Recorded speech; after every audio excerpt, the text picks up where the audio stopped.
9:06 a.m. on the 4th of June, because I checked the date before I made this film. And I've got a pre-plan. I'm sitting at the consignee waiting to drop off, and my appointment was 15 minutes ago. So I should be in the window of pulling in soon, hopefully.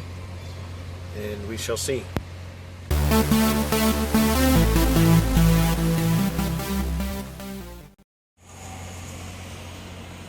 That's where I get a pull into once it's my turn. And yeah, they take metal. I've got a pre-plan. I'm going to, like I thought, Fort Smith. And I just got another message. Oh. Hey, when you get paid, they send you... I get it via email, a message, and I also get a message on Omnitrax that, hey, here, this is what your check is. But I'm going, let's see, pre-planned. I'm driving 7 miles to the Fort Smith yard, and we'll see what my load is. They don't really, it doesn't describe where you're getting it from or what you're getting. It's just a pre-plan. But I'm going to Meadville, Pennsylvania, and it's being dropped off on Monday. Today is Thursday, so if things go better today, can't knock on wood because this thing's all plastic. Yeah, so I probably just shot myself in the foot and won't get home until Saturday.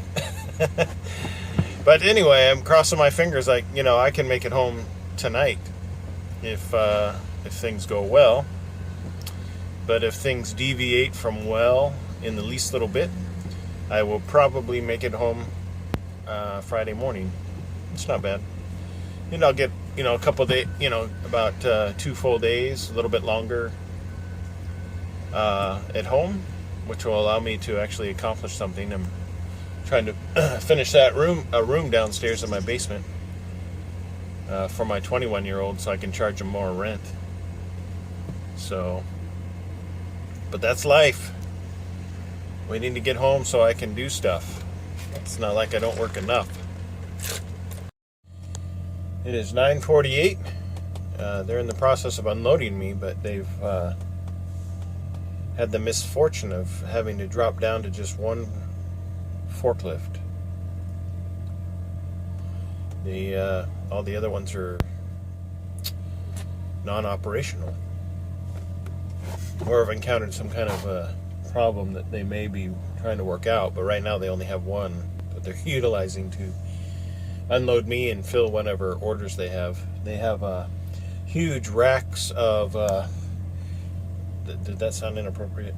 They have these very tall shelving units that they stack all their steel on, and I can only imagine how heavy, how much weight that these things are supporting. They're kind of similar to the ones that you could see in front of me, but imagine them twice as tall, and they're stacked on both sides with 5 times as much material. So, I'm exactly 7 miles and 16 minutes away from the Fort Smith yard.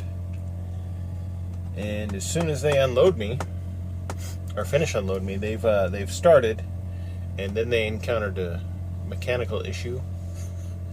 So, you know how I cursed myself earlier when I said, "Hey, today could go could go well." It just may not go well for me. It may go well for somebody else. There is another Maverick driver in the yard. He's actually a day ahead of schedule. He's supposed to deliver tomorrow, and he showed up this morning and trying to get unloaded, because otherwise he's just waiting.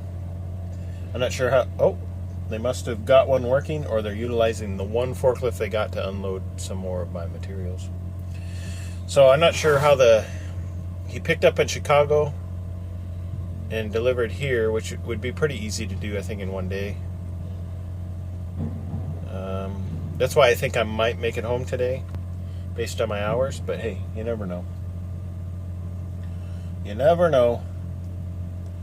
All right, back to work, and because once they get the steel unloaded, you can see the camera shaking in the truck because that's them moving my trailer.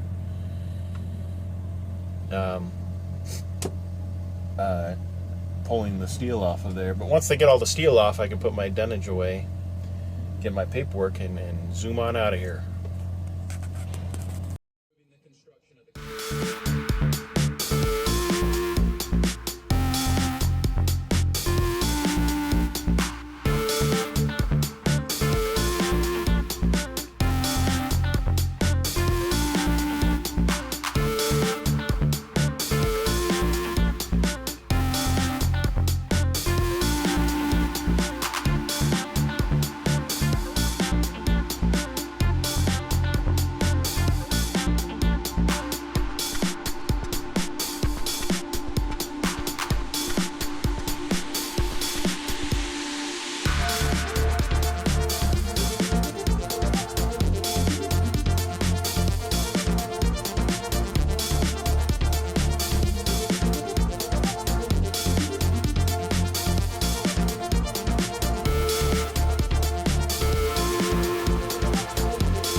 It's 3 o'clock. I have on my 14-hour clock, I still have 5 hours and 15 minutes to drive 4 hours and 47 minutes, which will put me at the Madison Yard.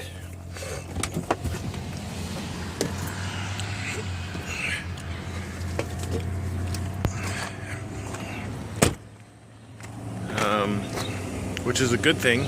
It's Thursday, and I get to go home. This load, which is out of focus for some reason, is going to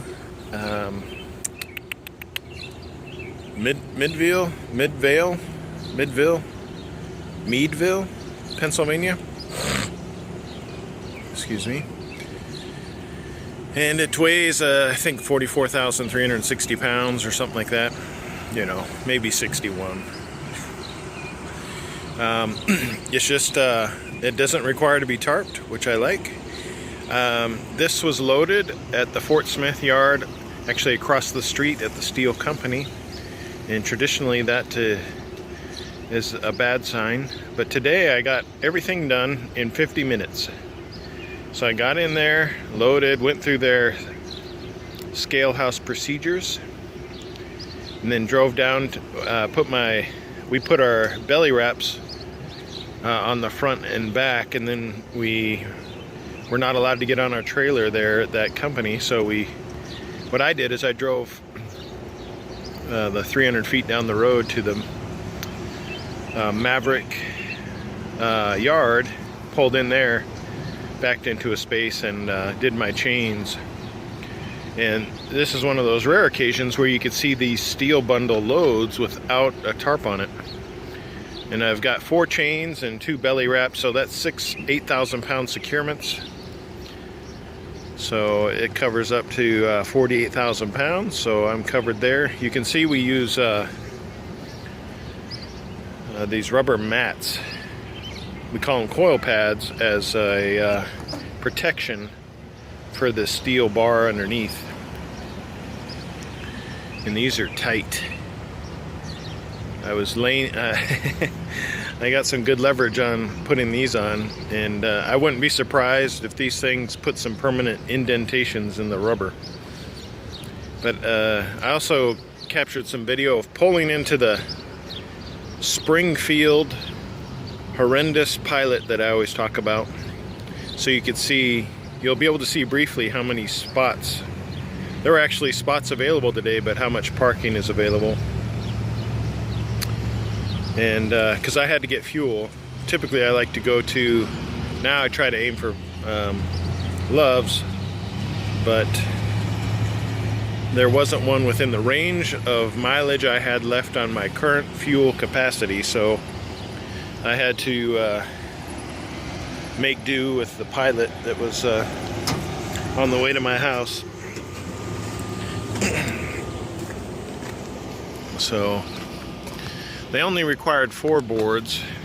Typically it's 5, but so I had to put a couple of my chains are over the, I guess you'd call the empty section. There's no board support underneath it, but you can see I have a board, my 4 boards where they typically are, and everything's nice and tight.